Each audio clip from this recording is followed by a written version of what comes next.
संसद के शीतकालीन सत्र के शुरुआत होने से पहले प्रधानमंत्री नरेंद्र मोदी ने कहा कि सर्दी बहुत धीमी गति से आ रही है, लेकिन राजनीतिक गर्मी बड़ी तेजी से बढ़ रही है।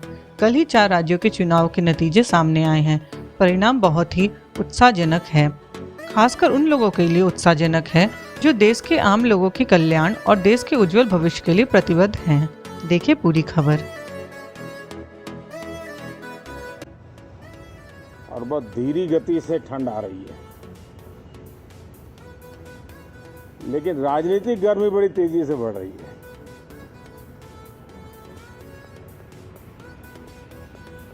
कल ही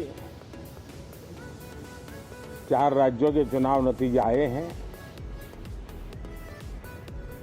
बहुत ही उत्साहवर्धक परिणाम है। ये उनके लिए उत्साहवर्धक है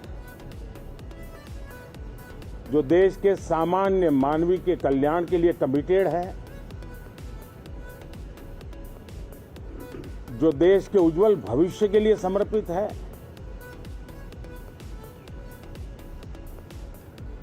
विशेषकर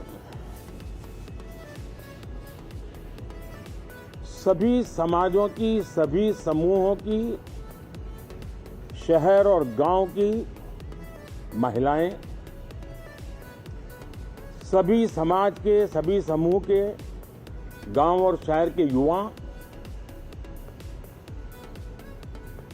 हर समुदाय के, समाज के किसान और मेरे देश के गरीब, ये 4 ऐसी महत्वपूर्ण जातियां हैं जिनका एम्पावरमेंट, उनके भविष्य को सुनिश्चित करने वाली ठोस योजनाएं और लास्ट माइल डिलीवरी,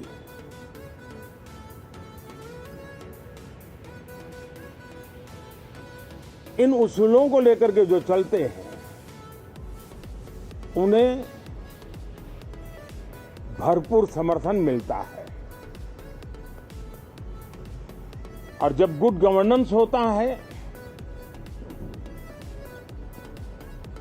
पूर्णतया जनहित के लिए समर्पण होता है,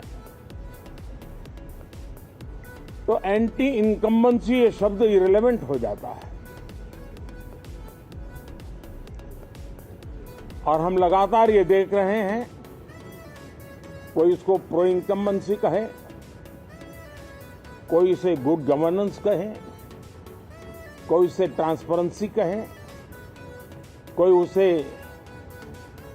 राष्ट्रहित की, जनहित की ठोस योजनाएं कहें, लेकिन ये लगातार अनुभव आ रहा है। और इतने उत्तम जनादेश के बाद आज हम संसद के इस नए मंदिर में मिल रहे हैं। इस संसद भवन के नए परिसर का उद्घाटन हुआ, तब तो एक छोटा सा सत्र था, ऐतिहासिक निर्णय हुआ था, लेकिन इस बार लंबे समय तक इस सदन में कार्य करने का अवसर मिलेगा। नया सदन है, छोटी मोटी अभी भी शायद व्यवस्थाओं में कुछ कमियां महसूस हो सकती हैं। जब लगातार काम चलेगा, संसदों और विजिटर्स को भी, मीडिया के लोगों को भी ध्यान में आएगा कि इसको जरा अगर ठीक कर लिया जाए तो अच्छा होगा। और मुझे विश्वास है कि आदरणीय उपराष्ट्रपति जी और आदरणीय स्पीकर महोदय के नेतृत्व में उन चीजों की तरफ पूरी तरह निगरानी है। और आपसे भी मैं कहूंगा, कोई चीज ऐसी छोटी मोटी आपके ध्यान में आए तो जरूर आप ध्यान आकर्षित करना, क्योंकि ये चीजें जब बनती हैं तो आवश्यकता के अनुसार बदलाव की भी जरूरत होती है। देश ने नकारात्मकता को नकारा है। मैं लगातार सत्र के प्रारंभ में विपक्ष के साथियों के साथ हमारा विचार विमर्श होता है। हमारी मेन टीम उनसे चर्चा करती है। मिलकर के भी सबके सहयोग के लिए हम हमेशा प्रार्थना करते हैं, आग्रह करते हैं। इस बार भी इस प्रकार की सारी प्रक्रियाएं कर ली गई हैं और आपके माध्यम से भी मैं सार्वजनिक रूप से हमेशा हमारे सभी सांसदों से आग्रह करता हूं,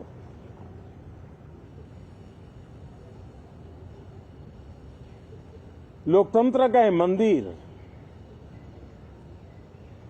जन आकांक्षाओं के लिए, विकसित भारत की नींव को अधिक मजबूत बनाने के लिए बहुत महत्वपूर्ण मंच है। मैं सभी माननीय सांसदों से आग्रह कर रहा हूं कि वो ज्यादा से ज्यादा तैयारी करके आएं। सदन में जो भी बिल रखे जाए उस पर गहन चर्चा हो, उत्तम से उत्तम सुझाव आए और उन सुझावों के द्वारा, क्योंकि जब एक सांसद सुझाव देता है तो जमीनी अनुभव का उसमें बहुत ही उत्तम तत्व होता है, लेकिन अगर चर्चा ही नहीं होती है तो देश उससे मिस करता है उन चीजों को। और इसलिए मैं फिर से आग्रह करता हूं, और अगर मैं वर्तमान चुनाव नतीजों के आधार पर कहूं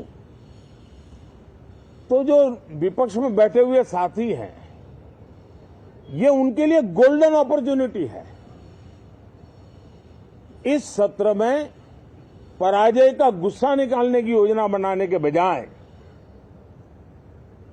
इस पराजय में से सीख करके पिछले 9 साल से चलाई गई नकारात्मकता की प्रवृत्ति को छोड़ करके इस सत्र में अगर सकारात्मकता के साथ आगे बढ़ेंगे तो देश उनके तरफ देखने का दृष्टिकोण बदलेगा, उनके लिए एक नया द्वार खुल सकता है।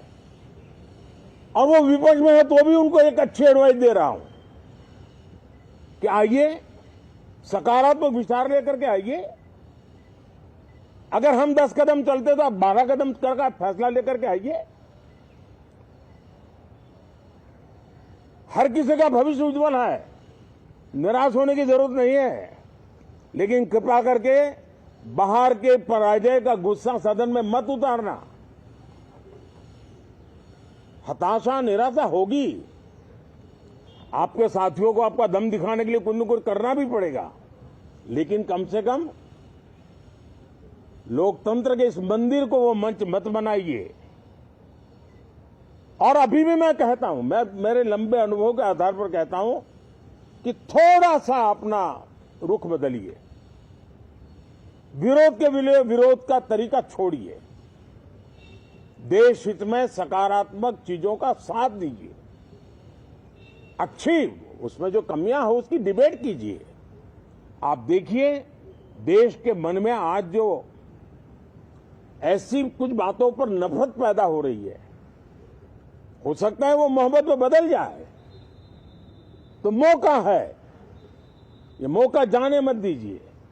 और इसलिए हर बार मैं करबद्ध प्रार्थना करता रहा हूं कि सदन में सहयोग दीजिए। आज मैं राजनीतिक दृष्टिकोण से भी कहना चाहता हूं कि आपका भी भला इसमें है कि आप देश को सकारात्मकता का संदेश दें, आपकी छवि नफरत की और नकारात्मकता की बने, वो लोकतंत्र के लिए अच्छा नहीं है। लोकतंत्र में विपक्ष भी इतना ही महत्वपूर्ण है, उतना ही मूल्यवान है और उतना ही सामर्थ्यवान भी होना चाहिए।